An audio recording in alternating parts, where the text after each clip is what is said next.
Ya, Assalamualaikum warahmatullahi wabarakatuh. Pada pagi hari ini kita akan belajar tentang koefisien bentuk kapal. Di pembelajaran dan pertemuan minggu lalu kita sudah belajar tentang ukuran utama kapal. Nah, bentuk dari badan kapal ditentukan oleh minimal 3 hal ini. Yang pertama adalah ukuran utama kapal, yang kedua koefisien bentuk kapal, dan yang ketiga perbandingan ukuran kapal. Koefisien bentuk kapal ada 5, yaitu koefisien garis air atau water plane area coefficient, simbolnya CWP atau CWL. Yang kedua adalah koefisien gading besar atau midship coefficient, simbolnya CM. 3. Koefisien balok atau balok coefficient atau block coefficient, simbolnya CB. Yang keempat, koefisien prismatik memanjang atau longitudinal prismatic coefficient, simbolnya CLP. Dan yang terakhir adalah koefisien prismatik tegak, simbolnya CVP. Koefisien bentuk kapal. Sebagai sebuah floating body, volume dari badan kapal yang berada di bawah air harus merepresentasikan berat air yang dipindahkan sama dengan berat dari kapal itu sendiri. Ini basically pemahaman seorang marine dan naval engineer ya.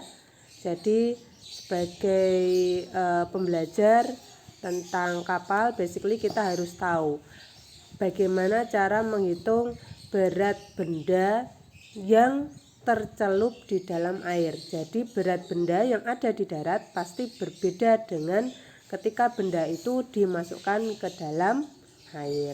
Lebih ringan yang ada di air ya. Beratnya berapa? Nah ini, berat air yang dipindahkan sama dengan berat dari kapal itu sendiri. Atau berat kapalnya itu berapa? Sama dengan berat air yang dipindahkan oleh badan kapal, karena kapal tersebut, badannya kapal tersebut dimasukkan ke dalam air. Simbolnya adalah displacement kapal.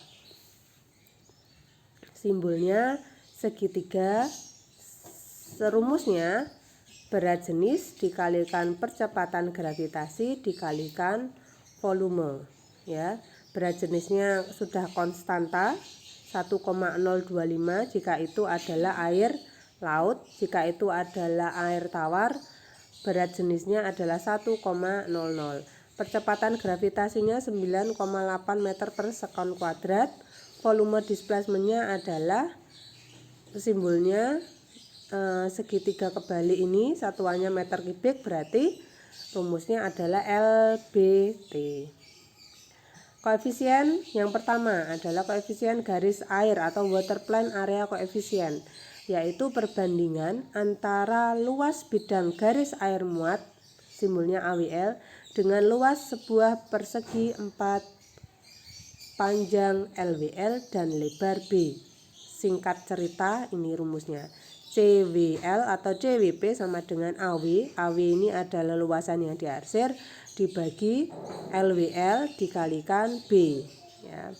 CWP yang rendah berarti itu berarti AW-nya juga ikut rendah.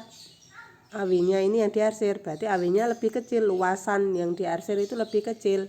Berarti itu biasanya untuk kapal-kapal cepat yang berbentuk tajam.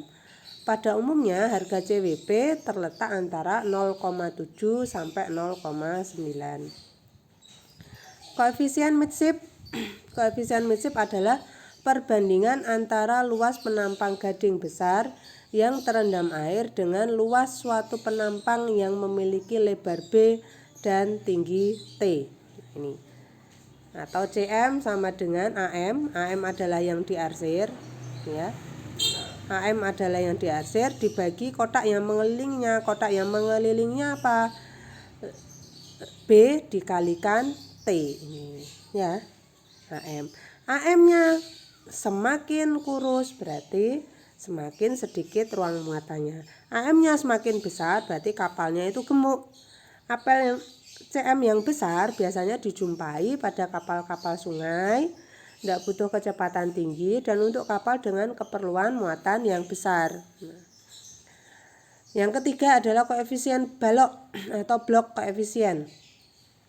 CB adalah perbandingan antara isi karena atau volume badan kapal yang tercelup dalam air dengan volume balok dengan panjang L, lebar B, dan tinggi T. Koefisien bloknya ini ya sama dengan volume displacement dibagi L ini, L-nya dikali B kalikan T. CB yang rendah umumnya untuk kapal-kapal cepat, sedangkan CB yang besar biasanya untuk kapal-kapal tanker muatan minyak mentah. Koefisien prismatik atau CP. Koefisien prismatik ada dua, koefisien prismatik memanjang dan melintang. Untuk CP atau CLP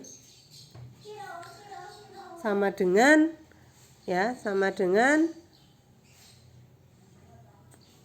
isi karena dibagi luas penampang ya. Isi karena itu yang ada di bawah permukaan air ya. Volume badan kapal yang ada di bawah permukaan air dibagi AM ini yang di bawah ini yang melintang dikalikan L. Dalam hal ini panjangnya adalah LPP. Koefisien prismatik CP biasanya menunjukkan kelangsingan bentuk kapal. Nilai CP yang besar menunjukkan adanya perubahan yang kecil dari bentuk penampang melintang di sepanjang L. Koefisien prismatik tegak atau melintang yaitu perbandingan antara volume badan kapal yang ada di bawah permukaan air dengan volume sebuah prisma dengan luas penampang AW dan tinggi T ya. AW yang ini yang di asen memanjang, ketinggiannya T. Itu adalah koefisien prismatik tegak. Nah, ini nilai CB, Mas, Mbak ya. Nilai CB-nya, nilai CP-nya, nilai CM-nya untuk beberapa tipe dari sebuah kapal sudah ada tabelnya. Kita hanya bisa mendesain. Kira-kira saya ingin seperti apa bentuk kapal saya ya. Ketika kapal saya ingin saya buat lebih kurus, ketika kapal saya ingin saya buat lebih kurus, maka CM-nya akan saya perkecil. Saya pengen kecepatannya kapal saya karena itu adalah kapal patroli, misalnya kapal frigate. Frigate ini adalah ya untuk kapal-kapalnya keamanan angkatan laut. Nah, ini kita CB-nya kecil sekali, butuh kecepatan yang tinggi, jadi tidak perlu CB besar-besar. Tapi kalau misalnya ini untuk kapal oil, pengangkut minyak, nah ini lihat dari CB-nya, CP-nya maupun CM-nya juga besar sekali, hampir kotak 0,9 itu ya, hampir kotak. Banyak yang paralel middle body, jadi sepanjang kapalnya itu di tengah-tengahnya banyak yang kotak. Itu kira-kira yang bisa saya jelaskan untuk hari ini. Terima kasih atas perhatiannya. Assalamualaikum warahmatullahi wabarakatuh.